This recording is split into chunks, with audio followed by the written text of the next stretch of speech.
ಏನಪ್ಪ?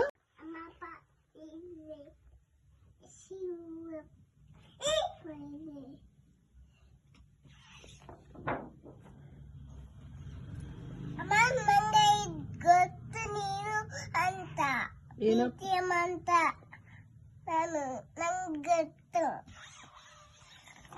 ನಂಗೆ ಇದು ಕಟ್ಟಮ್ಮ. ಏನಪ್ಪ? ಯಾರು? ಚಿಕ್ಕಮ್ಮಾಯಿ. ಆಮೇಲೆ ಅಮ್ಮ ಅಪ್ಪ ಅಪ್ಪ ಅಮ್ಮ ಅಮ್ಮ ಅಪ್ಪ ಇದ್ದಾರೆ.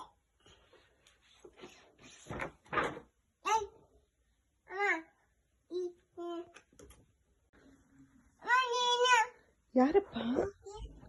ನಾನಾ? ಹ್ಞೂ